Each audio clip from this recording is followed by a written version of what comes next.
Hello बच्चों, कैसे हो? आपका फिर से स्वागत है एमके क्लासेस में। पिछले वीडियो में मैंने बात किया था कि रासायनिक अभिक्रियाओं के बारे में।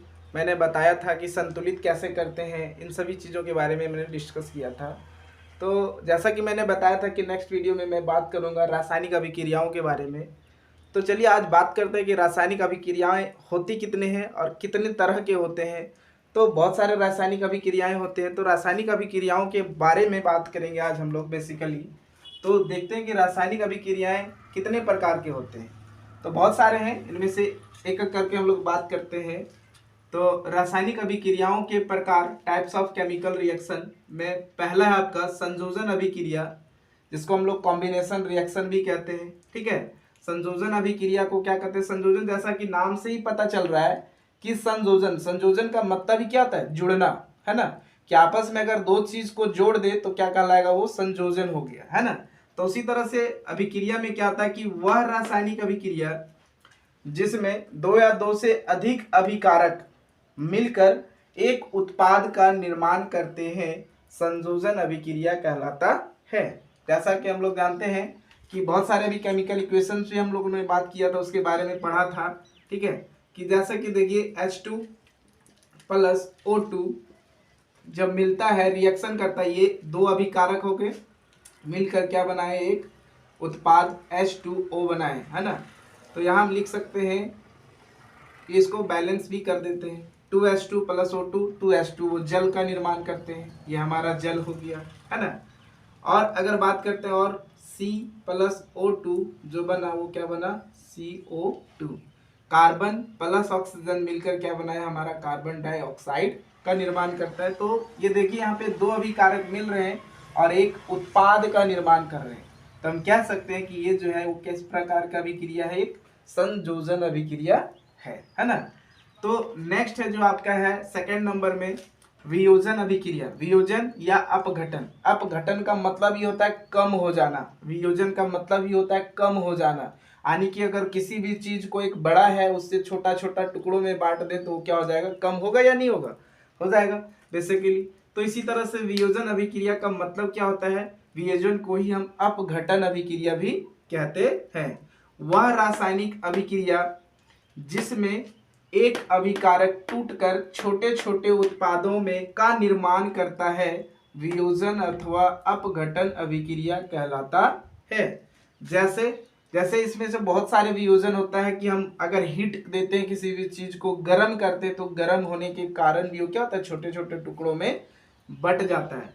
अगर प्रकाश में, सूर्य के प्रकाश में भी क्या होता है? किसी चीज को रख देते हैं तो बहुत सारे ऐसे पदार्थ है सूर्य के प्रकाश में रखने के कारण भी क्या होता है? वो जो छोटे छोटे टुकड़ों में बढ़ जाता है। या फिर विद्युत ऊर्जा अगर हम प्रदान कर रहे हैं, किसी में विद्युत धारा प्रवाहित कर रहे हैं, तो वहां भी क्या होता है? विद्युत ऊर्जा के कारण भी क्या होता है? वियोजन अभिक्रिया होता है। तो पहला जो है, उष्मा के कारण वियोजन कैसे होता है? जैसे आपने नाम सुना होगा, कैल्शियम कार्बोनेट CaCO3 को अगर हम उष्मा प्रदान करते हैं, हीट देते हैं, तो किसमें बन जाता है?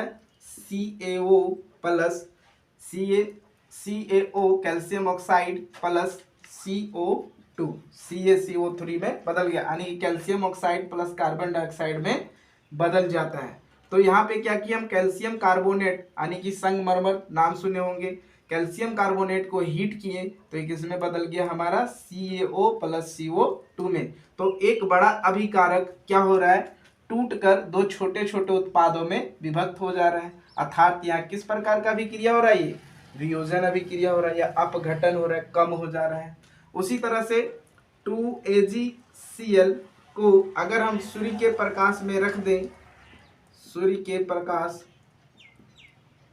सूर्य का प्रकाश में अगर हम इसको रखते हैं तो ये क्या बन जाता है? 2Ag प्लस Cl, है ना। 2Ag प्लस Cl में बदल जाता है। 2AgCl प्लस सूर्य का प्रकाश में अगर इसको रखा जाए तो 2AgCl में क्या हो जाता है? विभक्त हो जाता है। अर्थात इसका प्रयोग आप लोगों ने, हम लोग दैनिक जीवन में भी करते हैं। जैसे कि इसका प्रयोग लिख सकते हैं कि इसका प्रयोग श्वेत श्याम फोटोग्राफी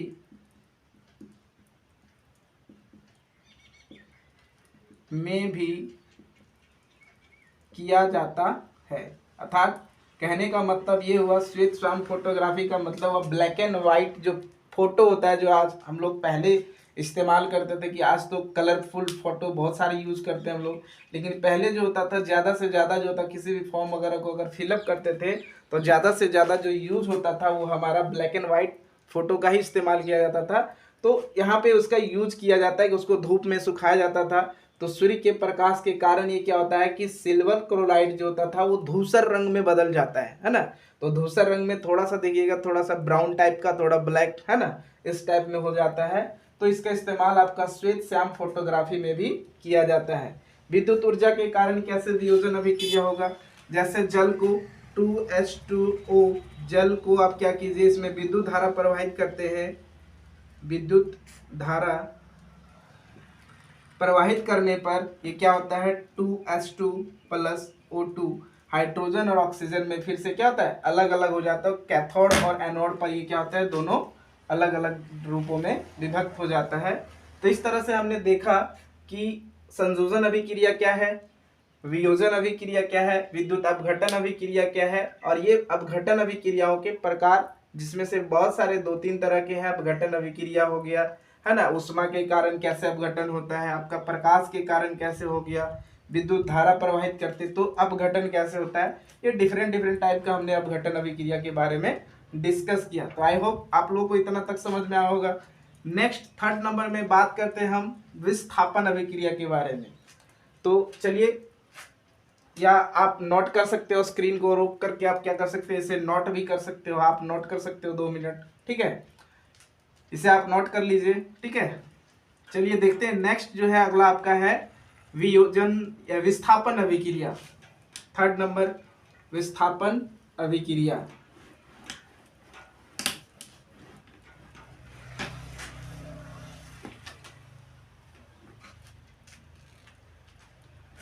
थर्ड नंबर देखिए, विस्थापन अभिक्रिया।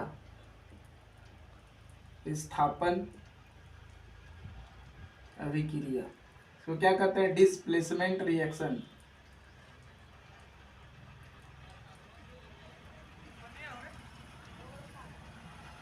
डिस्प्लेसमेंट रिएक्शन, इसमें क्या होता है, विस्थापन, विस्थापन का मतलब ये होता है हटा देना, है ना। तो हम इसको भी उसी तरह से अभी परिभाषा जो है लिख सकते हैं कि वह रासायनिक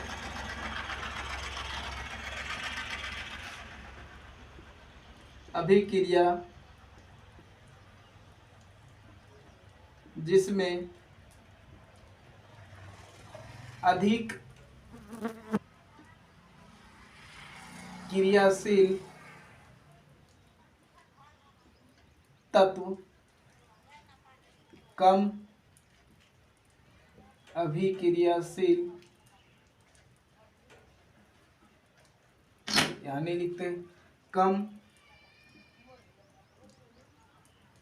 अभिक्रियाशील तत्व को उसके यौगिक से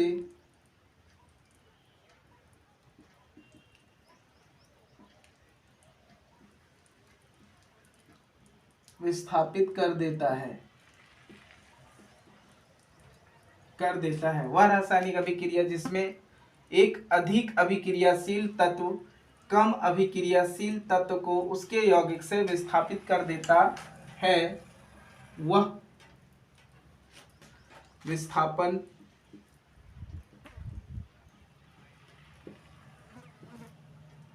अभिक्रिया कहलाता है। विस्थापन अभिक्रिया अर्थात मैंने जो लिखा है कि अधिक अभिक्रियाशील, ऐसे भी बोल सकते हैं कि जो एक अधिक ताकतवर आदमी, है ना, एक अधिक पावरफुल आदमी व्यक्ति जो होता है, कम पावरफुल व्यक्ति को क्या कर सकता है, अगर फाइट कराएं दोनों में तो क्या हो जाएगा, दोनों में से जो अधिक पावरफुल व्यक्ति होगा वो कम पावरफुल व्यक्ति को क्या करेगा, हटा देगा, यानी कि उसे हरा देगा, ठीक है, यानी कि उसका स्थान खुद ग्रहण कर लेगा। कैसे होता था पहले कि जो राजाएं अधिक शक्तिशाली होते थे वो किसी दूसरे राज्य पर आक्रमण करते थे, और अगर वो क्या व्यक्ति अगर दूसरे राज्य के जो राजा होते थे वो क्या होते थे, अगर कम शक्तिशाली होता था तो क्या होता था, उसे क्या करता था दूसरा राजा, क्या करता था, हरा देता था, और हरा देने के बाद खुद से उस राजा को हटा देता था, उसके राज्य पर पूरा कब्जा कर लेता था, मानी उसका स्थान खुद ग्रहण कर लेता था। तो इस तरह से भी हम लोग समझ सकते हैं कि विस्थापन में क्या होता है, विस्थापित कर देना, मतलब जो अधिक अभिक्रियाशील तत्व होता है वो कम अभिक्रियाशील तत्व को क्या करता है, विस्थापित कर देता है। ठीक है, तो यहाँ देखते हैं इसका, जैसे ऐसे भी लिख सकते हैं कि Mg प्लस CuSO4 जब मैग्नीशियम कॉपर सल्फेट के विलयन से रिएक्शन में से अभिक्रिया करता है तो क्या करता है, देखिए यहाँ जो है मैग्नीशियम जो है वो कॉपर से अधिक अभिक्रियाशील तत्व है, इसलिए मैग्नीशियम क्या करेगा, इसको हटा देगा और इसका स्थान खुद ग्रहण कर लेगा। क्यों? क्योंकि मैग्नीशियम जो है वो अधिक अभिक्रियाशील तत्व है, किससे, कॉपर से। तो यहाँ रिएक्शन के बाद क्या होगा, MgSO4 सल्फेट के विलयन में खुद बैठ गया, प्लस क्या किया, कॉपर को बाहर हटा दिया। क्यों? क्योंकि मैग्नीशियम जो है वो अधिक अभिक्रियाशील तत्व है। दूसरा एग्जाम्पल भी लिख सकते हैं कि Fe प्लस CuSO4, यहाँ भी ये भी है कि आयरन जो है वो कॉपर सल्फेट के विलयन में जब डालते हैं तो कॉपर, ये क्वेश्चन भी आता है कि कॉपर सल्फेट के विलयन में डालने से कॉपर सल्फेट के विलयन में आयरन को डालने से कॉपर सल्फेट का विलयन जो होता है वो क्यों बदल जाता है। तो क्यों बदल जाता है, तो यहाँ वही चीज होता है कि क्योंकि आयरन जो होता है कॉपर सल्फेट के विलयन में से कॉपर को क्या करता है, विस्थापित कर देता है, यानी कि हटा देता है और उसका स्थान खुद ग्रहण कर लेता है। तो ऑब्वियसली है कि कॉपर के का स्थान अगर आयरन ले लेगा तो आयरन का कलर इसमें चला जाएगा, है ना, आयरन के कलर का हो जाएगा। इसीलिए क्या होता है, कॉपर सल्फेट के विलयन में आयरन को रखने पर या मिक्स करने पर क्या होता है, कॉपर सल्फेट का विलयन चेंज हो जाता है, बदल जाता है। एक क्वेश्चन भी आता है आपका, Fe प्लस CuSO4, तो क्या होगा, आयरन जो होगा कॉपर को विस्थापित करेगा, तो यहाँ हो जाएगा FeSO4 प्लस क्या हो जाएगा, Cu बाहर आ जाएगा। ठीक है, तो ये हो गया हमारा विस्थापन अभिक्रिया। नेक्स्ट जो है वो चौथा नंबर है द्विविस्थापन अभिक्रिया। द्विविस्थापन अभिक्रिया, इसको क्या बोल सकते हैं इंग्लिश में, double displacement reaction. Double displacement reaction मतलब दो जगह, तो वह रासायनिक अभिक्रिया जिसमें दो अभिकारक, क्या इसमें कह सकते हैं कि इसमें क्या होता है कि दो जगह विस्थापन होता है, डिस्प्लेस हो जाता है, कि एक तत्व जो होता है दूसरे तत्व का स्थान ग्रहण कर लेता है उसके यौगिक को हटाकर, और दूसरा तत्व भी और अगले तत्व को विस्थापित कर देता है। तो इसमें लिख सकते हैं कि वह रासायनिक अभिक्रिया जिसमें दो अभिकारक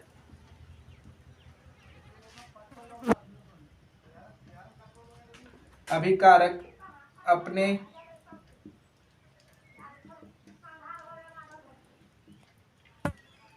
यौगिकों का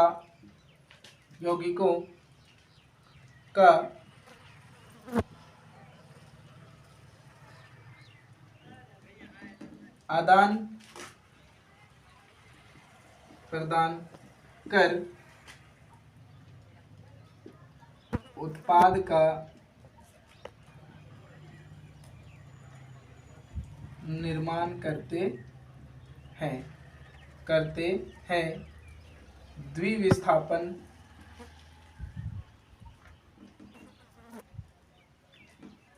अभिक्रिया कहलाता है। इसको हम एग्जाम्पल से ऐसा समझ सकते हैं, जैसे देखिए, जैसे कि वह रासायनिक अभिक्रिया जिसमें दो अभिकारक अपने यौगिकों का आदान प्रदान कर उत्पाद का निर्माण करते हैं तो द्विविस्थापन अभिक्रिया कहलाता है। तो यहाँ उदाहरण से हम कैसे समझ सकते हैं कि कोई भी एक एग्जाम्पल लेते हैं, जैसे कि sodium chloride NaCl plus AgNO3 से जब रिएक्शन करता है तो बन जाता है NaNO3 प्लस AgCl। कहने का मतलब NaCl मतलब सोडियम क्लोराइड जब रिएक्शन करता है सिल्वर नाइट्रेट से तो क्या होता है, ये अपने यौगिकों का स्थान को क्या करता है, अदल बदल लेता है। क्यों? क्योंकि हम लोग पढ़ चुके हैं कि सोडियम जो होता है +1 होता है, ठीक है, और NO3 जो होता है वो क्या होता है, ये -1 होता है। इस पे इतने आयन होते हैं और इस पर -1 आयन होते हैं। ये क्लास 9th का टेबल में भी हमने क्लास 9th में भी बताया था, ठीक है, कि ये इसके आयन जो होते हैं वो किस तरह से होते हैं। आयनों का अगर हमें ज्ञान है, लर्न है, टेबल को पता है, तो आप इस तरह से कर सकते हैं। जैसे सोडियम का जो आयन है वो +1 है और NO3 नाइट्रेट का जो आयन है वो -1 है। तो क्या किया, ये +1 इसको दे दिया और इसके साथ ये क्या किए, साझा कर लिए। इसलिए सोडियम जो था वो किसके साथ चला गया, NO3 के साथ। और क्लोरीन का जो होता है वो क्लोरीन का -1 होता है, सॉरी क्लोरीन का 287 हाँ -1 होता है, और आपका सिल्वर का जो होता है वो +1 होता है। तो यहाँ भी क्या होता है, ये अपने यौगिकों का आदान प्रदान कर लिए और इसके साथ साझा कर लिए। इसलिए यहाँ देखिए सोडियम क्लोराइड जो है वो NaNO3 सोडियम जो है वो नाइट्रेट के साथ और क्लोरीन जो है वो सिल्वर के साथ क्या किए, यौगिकों का आदान प्रदान कर यौगिक का निर्माण किए, उत्पाद का निर्माण किए। तो यहाँ पे क्या हुआ, दो जगह विस्थापन हो रहा है। एक तो यहाँ सोडियम जो हो रहा है इसके जगह पे आ जा रहा है, और यहाँ पे जो है क्लोरीन जो है वो इसके जगह पे आ रहा है, नाइट्रेट के जगह पे। तो दो जगह विस्थापन हो रहा है, इसलिए हम इसको कह सकते हैं कि द्विविस्थापन अभिक्रिया हुई। और भी अगर एग्जांपल लेना चाहे तो Na2SO4 प्लस BaCl2 रिएक्शन करेगा, बेरियम क्लोराइड जब रिएक्शन करेगा तो बनेगा BaSO4 प्लस 2NaCl, है ना। तो यहाँ भी देखिए आपस में क्या होता है, यौगिकों का आदान प्रदान करके क्या करते हैं, एक दूसरे के साथ एक दूसरे का स्थान ग्रहण कर लेते हैं। यहाँ दो बार यहाँ भी विस्थापन हो रहा है, इसलिए ऐसी अभिक्रिया को क्या कहेंगे हम, द्विविस्थापन अभिक्रिया कहेंगे, है ना। तो ये चौथा नंबर था। नेक्स्ट देखते हैं हम लोग 5 नंबर जो है उष्माक्षेपी, उष्माशोषी। अभी बहुत सारे अभिक्रिया हैं, उष्माक्षेपी है, उष्माशोषी है ना, अपचयन है, उपचयन है, रेडॉक्स अभिक्रिया है। तो इन सब अभिक्रियाओं के बारे में बात करते हैं, ठीक है। तो चलिए देखते हैं अगला उष्माक्षेपी अभिक्रिया।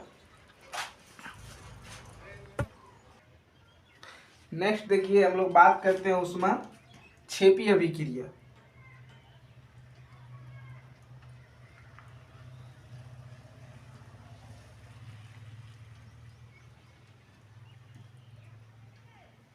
उष्माक्षेपी अभिक्रिया, है ना।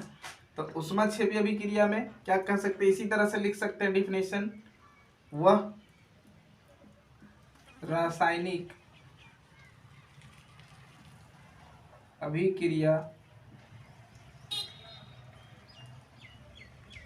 जिसमें उत्पाद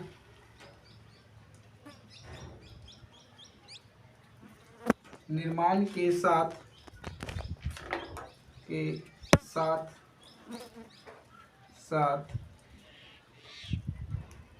उष्मा का उत्सर्जन यानी कि मतलब निकलना, है ना, उष्मा का उत्सर्जन होता है, उष्माक्षेपी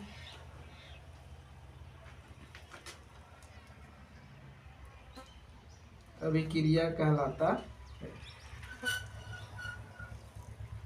है। जैसे देखिए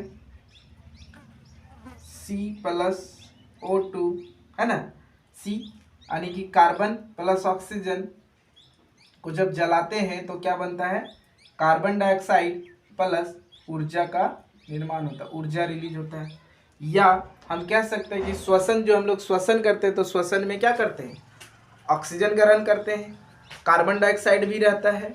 तो कार्बन डाइऑक्साइड और ऑक्सीजन क्या होता है, जाके रिएक्शन करता है। ऑक्सीजन कार्बन डाइऑक्साइड से रिएक्शन करता है और क्या करता है, हमारे बॉडी में हमें ऊर्जा प्रदान करता है। यानी कि कहीं ना कहीं ऊष्मा रिलीज हो रहा है, हीट रिलीज हो रहा है, हीट या बोल सकते हैं ऊर्जा का निर्माण हो रहा है, तभी जाके हमें ताकत मिलता है, एनर्जी मिलता है ना। तो इसलिए ऊष्मा, इसको क्या कर सकते हैं कि श्वसन जो होता है वो एक ऊष्माक्षेपीय अभिक्रिया होता है, क्योंकि श्वसन में क्या होता है, ग्लूकोज के साथ वो क्या होता है, अभिक्रिया कर कार्बोहाइड्रेट प्रदान करता है, और कार्बोहाइड्रेट का निर्माण जब होता है तो वो हमें क्या देता है, ऊर्जा देता है, जिससे हमें ताकत मिलता है। अर्थात हम कह सकते हैं कि श्वसन जो होता है वो एक ऊष्माक्षेपीय अभिक्रिया होता है। क्यों? क्योंकि श्वसन में ऊर्जा का निर्माण होता है। श्वसन में ऊर्जा का निर्माण होता है, इसलिए श्वसन को क्या कहेंगे हम, ऊष्माक्षेपीय अभिक्रिया कहेंगे। इसका एक उदाहरण हो जाएगा, क्वेश्चन भी पूछता है कि श्वसन को ऊष्माक्षेपीय अभिक्रिया क्यों कहते हैं। तो श्वसन को ऊष्माक्षेपीय अभिक्रिया क्यों कहते हैं, क्योंकि श्वसन में क्या होता है, ग्लूकोज के साथ ऑक्सीजन अभिक्रिया कर क्या करता है, कार्बोहाइड्रेट का निर्माण करता है, और जब कार्बोहाइड्रेट बनता है तो कार्बोहाइड्रेट के से हमें क्या मिलता है, ऊर्जा मिलता है, और ऊर्जा का निर्माण होता है। इसीलिए हम कह सकते हैं कहीं ना कहीं श्वसन में क्या होता है, ऊर्जा का निर्माण हो रहा है, इसलिए श्वसन भी क्या है, हमारा एक ऊष्माक्षेपीय अभिक्रिया है। ठीक है, तो ये हो गया आपका ऊष्माक्षेपीय अभिक्रिया। नेक्स्ट देखते हैं हम आप ऊष्माशोषी अभिक्रिया।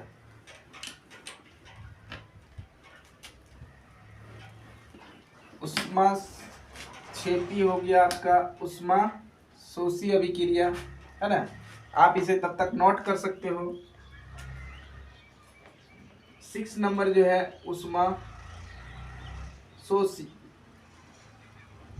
शोषी का मतलब ये होता है शोषण, मतलब कम हो जाना, हट जाना, है ना।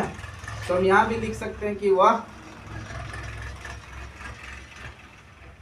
रासायनिक अभिक्रिया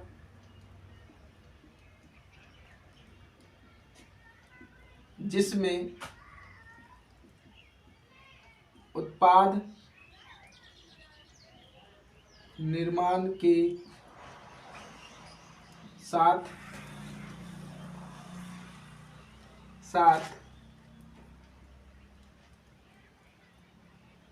ऊष्मा का अर्थात ऊर्जा का शोषण होता है। शोषण मतलब खत्म होना, हमें और देना पड़ता है, शोषण होता है, वह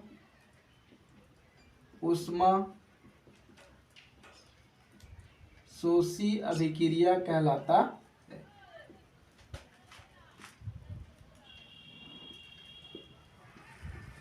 है।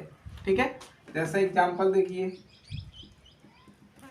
जैसे एग्जाम्पल जितने भी तरह के अभी हमने वियोजन अभिक्रिया के बारे में डिस्कस किया वो सारे आ जाएंगे, क्योंकि हमें किसी ना किसी रूप में उसमें क्या करना पड़ रहा था, हमें हीट देना पड़ रहा था, ऊर्जा देना पड़ रहा था, चाहे वो विद्युत ऊर्जा दे रहे थे या प्रकाश ऊर्जा दे रहे थे, या फिर हम उष्मा हीट उसे गर्म कर रहे थे। जैसे एक था वियोजन अभिक्रिया, CaCO3 को जब गर्म करते हैं, उष्मा देते हैं, हमें उष्मा को देना पड़ रहा है ना, उष्मा देते हैं तो क्या बनता है, CaO कैल्शियम ऑक्साइड प्लस क्या बनता है, CO2 carbon dioxide gas release होता है, CaO। तो ये भी क्या हो गया, एक तरह का ऊष्माशोषी अभिक्रिया हो गया, उष्मा का शोषण हो रहा है, हम उष्मा उसे दे रहे हैं, है ना। तो ये हो गया ऊष्माशोषी अभिक्रिया। N2 प्लस O2 से भी क्या बनता है, 2NO नाइट्रोजन ऑक्साइड, है ना। N2 प्लस O2 क्या बना आपका 2NO। इसमें भी हमें क्या करना पड़ता है, उष्मा को देना पड़ता है, तब जाके ये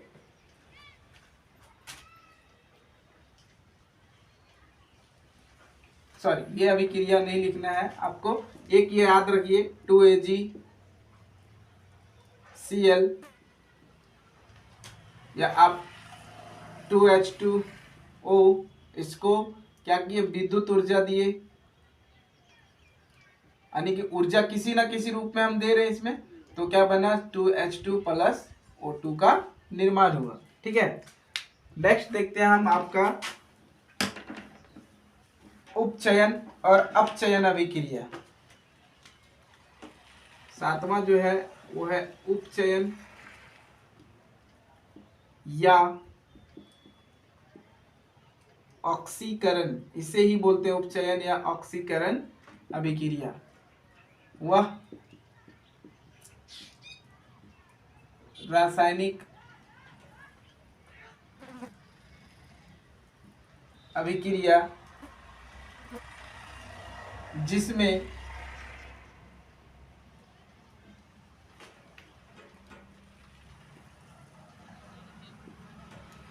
ऑक्सीजन का योग अर्थात ऑक्सीजन ऐड हो जाए, है ना, ऑक्सीजन का योग होना यानी कि ऑक्सीजन का ऐड हो रहा है योग, तथा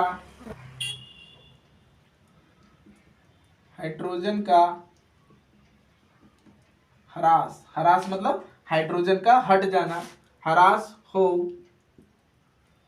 उपचयन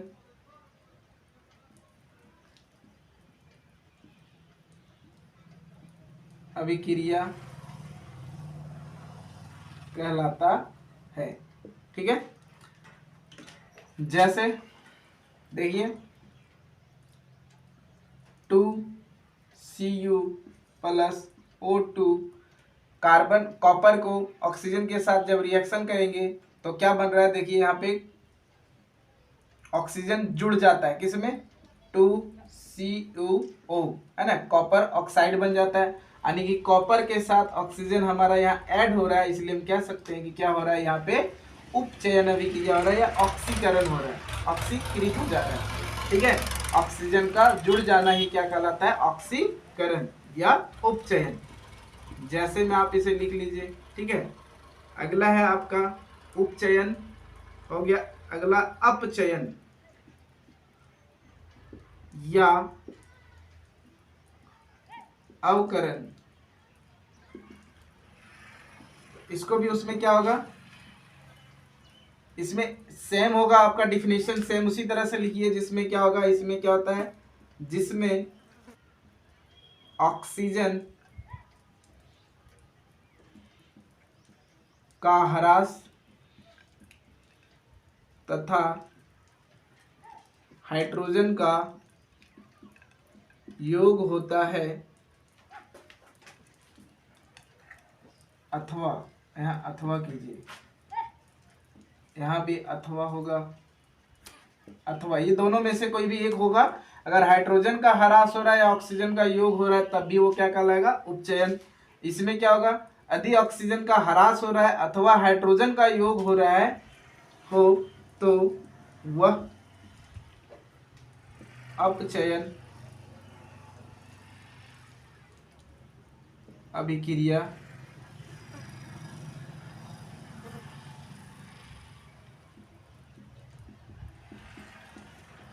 कहलाता है। जैसे जैसे देखिए एक उदाहरण लेते हैं, CuO copper oxide plus H2 hydrogen, Cu plus H2O जब रिएक्शन करता है कॉपर ऑक्साइड हाइड्रोजन से तो क्या होता है, कॉपर ऑक्साइड से क्या होता है, ऑक्सीजन जो होता है वो ऑक्सीकृत हो जाता है, हट जाता है और हाइड्रोजन के साथ जुड़ जाता है और जल का निर्माण कर लेता है। तो यहाँ देखिए क्या हो रहा है कि यहाँ ऑक्सीजन क्या हो रहा है, हट रहा है या जुट रहा है, ऑक्सीजन यहाँ से हट जा रहा है, हट जा रहा है कि नहीं, तो यहाँ क्या होगा, ऑक्सीजन का हटना और हाइड्रोजन का जुड़ना। देखिए जिसमें ऑक्सीजन का ह्रास, ऑक्सीजन हट जा रहा है अर्थात यहाँ क्या होगा, अपचयन, है ना, ऑक्सीजन का अपचयन हो जा रहा है। और यहाँ देखिए ऑक्सीजन जुड़ रहा है किसमें, इसमें ऑक्सीजन जुड़ रहा है ना, तो ऑक्सीजन का जुड़ जाना ये क्या कहलाता है, उपचयन, है ना। तो ये हो गया आपका उपचयन अभिक्रिया। तो यहाँ अपचयन भी हो रहा है और उपचयन भी हो रहा है। तो एक ऐसी अभिक्रिया जिसमें उपचयन और अपचयन दोनों होता है उसे क्या कहा जाता है, रेडॉक्स अभिक्रिया कहता है। और ये एग्जाम व्यू ऑफ पॉइंट से बहुत ही इंपॉर्टेंट होता है, बहुत बार ये पूछता भी है, तो आप इस पे ध्यान दीजिए। ठीक है, अगला जो है नेक्स्ट लास्ट जो है रासायनिक अभिक्रिया के प्रकार में आप इसे ही लिख लीजिए, इसको आप लिख सकते हो रेडॉक्स अभिक्रिया।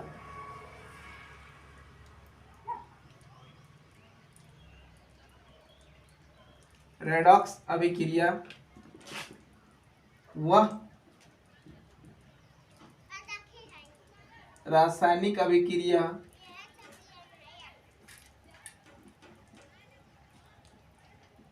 जिसमें उपचयन तथा अपचयन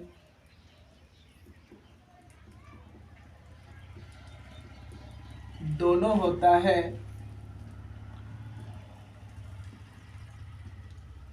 रेडॉक्स